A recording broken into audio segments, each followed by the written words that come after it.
¿Puede alguien dormir tranquila sabiendo que su esposo firmó la sentencia de muerte de millones? ¿Qué clase de vida llevaba una mujer cuyo desayuno coincidía con el exterminio de familias enteras? Sabemos mucho sobre los hombres que construyeron el infierno nazi, pero ¿y ellas? ¿Qué hacían las esposas, amantes y confidentes de los jerarcas del Tercer Reich mientras Europa ardía? ¿Fueron cómplices silenciosas o simplemente sombras atrapadas en la oscuridad? Hoy vamos a conocer a las mujeres que vivieron al lado de los arquitectos del horror, rostros bellos y nombres olvidados, que se paseaban entre mansiones y castillos mientras afuera rugía el odio. Algunas murieron junto a ellos, otras vivieron décadas después sin mostrar remordimiento alguno. Este es el otro rostro del nazismo, el que se maquillaba, sonreía y se sentaba al piano. Y si no lo has hecho aún, suscríbete mientras exploramos el lado más perturbador de la historia humana. La primera de estas mujeres fue Gerda Bormann, esposa del implacable secretario privado de Hitler, Martin Bormann. Madre de 10 hijos, su vida parecía la imagen ideal de la mujer aria. Trenzas rubias, rostro sin maquillaje y un silencio absoluto ante los abusos de su esposo. Su fidelidad al régimen y a su marido fue tan extrema que aceptó que convivieran con la amante de él, como si el amor fuera un deber patriótico. Cuando el Reich se desmoronaba, huyó con sus hijos, pero el cáncer la venció en Italia, a los 36 años. Luego encontramos a Magda Goebbels, tal vez la más trágica y fanática de todas. Casada con Joseph Goebbels, jefe de propaganda nazi, Magda no solo apoyó cada paso del régimen, sino que se convirtió en su símbolo. Y cuando Hitler murió, Magda también eligió partir, pero no sola. Envenenó con cianuro a sus 6 hijos. Un mundo sin nacionalsocialismo no merece ser vivido, escribió. Fue un acto tan cruel como aterrador. Nadie olvidará jamás esa escena en el búnker. Otra figura clave fue Margarete Himmler, esposa del líder de las temidas SS, Heinrich Himmler. Aunque fue más discreta que otras mujeres del régimen, compartía el antisemitismo de su esposo. Vivió tranquila en su mansión, criada en la idea de una Alemania pura y poderosa. Margarete vivió hasta los 73 años sin mostrar señales de arrepentimiento. Pero no todas eran esposas orgullosas. Ilse Hess, esposa del lugarteniente de Hitler, Rudolf Hess, vivió una relación fría, casi monástica. Rudolf era obsesivo, casto y más enamorado del ideal nazi que de su mujer.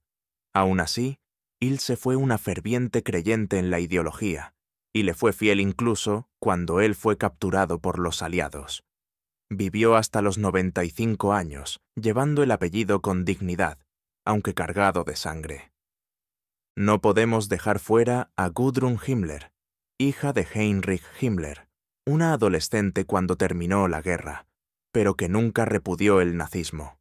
De hecho, apoyó durante décadas a organizaciones neonazis y se convirtió en símbolo vivo del legado nacionalsocialista.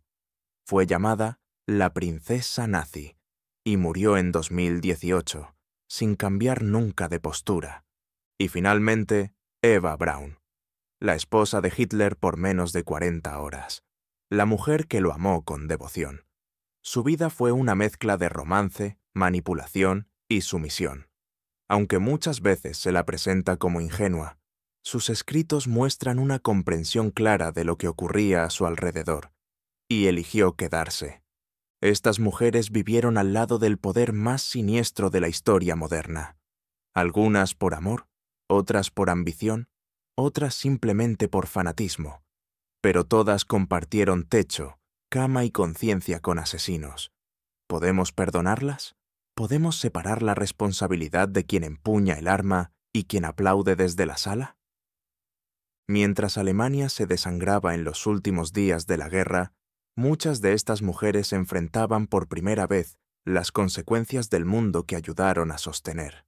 Algunas tomaron caminos drásticos, otras simplemente desaparecieron en la niebla de la posguerra. pero todas compartieron una verdad. Fueron parte del engranaje de un régimen que hizo de la muerte una industria. Las esposas y amantes de la élite nazi no fueron solo espectadoras.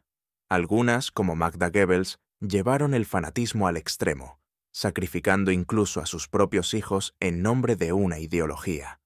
Otras, como Lina Heydrich, justificaron atrocidades con frases frías y obediencia ciega.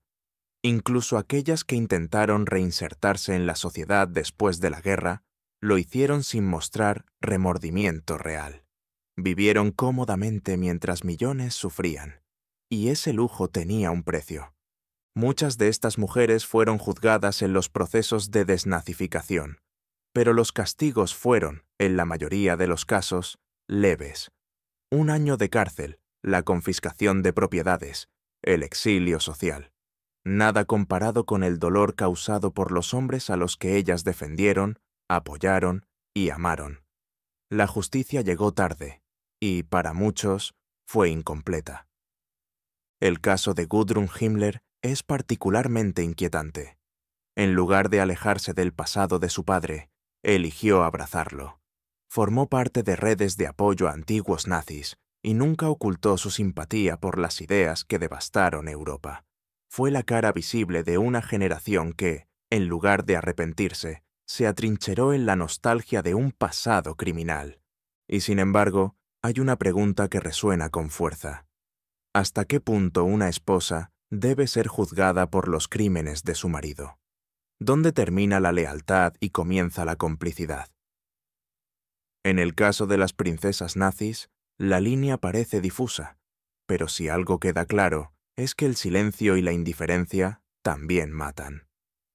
Cuando vives entre verdugos y no haces nada, te vuelves parte del verdugo. Un dato inquietante surge de investigaciones recientes. Muchas de estas mujeres, lejos de ser prisioneras del sistema, eran activas promotoras del mismo. Se ha comprobado que colaboraban con organizaciones nazis femeninas, adoctrinaban a sus hijos y, en algunos casos, participaban directamente en actividades de represión. No eran solo acompañantes, eran creyentes. Eva Braun, por ejemplo, no era una simple joven enamorada. Compartía plenamente las ideas de Hitler, su visión del mundo, su desprecio por otras razas. En sus diarios se revelan pensamientos alineados con el antisemitismo y un entusiasmo casi infantil por los triunfos del Reich. Acompañó a Hitler hasta el último suspiro no por ignorancia, sino por elección. En este contexto, resulta necesario preguntarse cómo el poder transforma no solo a los hombres, sino también a quienes están a su lado. El Tercer Reich fue un régimen sostenido por millones, y muchas de esas manos eran femeninas. La historia no puede permitirse ignorarlas. Los documentales y libros que han revisado estos temas suelen enfocarse en los hombres, pero hoy sabemos que comprender el papel de las mujeres del régimen es esencial para entender el alcance real del nazismo. Porque ellas eran educadoras, administradoras, transmisoras de valores dentro del hogar. Y en hogares donde se aplaudía la violencia y se justificaba la muerte, la semilla del odio crecía sin oposición. Aún hoy, descendientes de estas mujeres viven con el peso de sus apellidos. Algunos los han cambiado, otros han escrito libros, han pedido perdón o se han mantenido en silencio. Pero la sombra del pasado es larga, no se desvanece con el tiempo, se hereda. Por eso, contar estas historias no es un ejercicio morboso, es una necesidad histórica. Recordar que detrás del uniforme también había vestidos de gala, tras la violencia había cenas lujosas, y que tras los gritos de los campos había música de piano en salones perfumados. Dos mundos que convivían con total impunidad. En 2020, un extenso documental entrevistó a más de 300 ancianos alemanes y austriacos, muchos de ellos exmiembros de las SS. El hallazgo fue escalofriante. La mayoría sabía del Holocausto. El horror no era un secreto. Si eso lo sabían los ciudadanos comunes, ¿cómo pensar que las princesas nazis lo ignoraban? Vivían en el centro mismo de la maquinaria. Y aún así, pocas mostraron culpa. La riqueza y la belleza que las rodeaban les bastaba. Vieron el oro manchado de sangre y prefirieron mirar hacia otro lado. La historia las juzga no por haber asesinado, sino por haber consentido. ¿Podemos aprender algo de todo esto? Tal vez. Tal vez recordar que el mal no siempre se presenta con rostro cruel. A veces sonríe, a veces viste de gala, a veces ama y cuida a sus hijos. Pero si ese amor no se extiende al prójimo, si no condena la injusticia, entonces es un amor egoísta y también peligroso. En conclusión, estas mujeres no fueron heroínas ni víctimas, fueron parte de un sistema atroz. Y aunque algunas murieron jóvenes y otras alcanzaron edades avanzadas, todas quedaron marcadas por su cercanía con el poder. Un poder que destrozó millones de vidas y que jamás debió tener espacio para el perdón ni el olvido.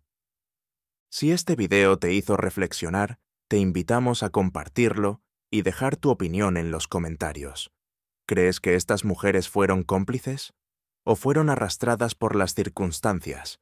Y si no lo has hecho, suscríbete ahora.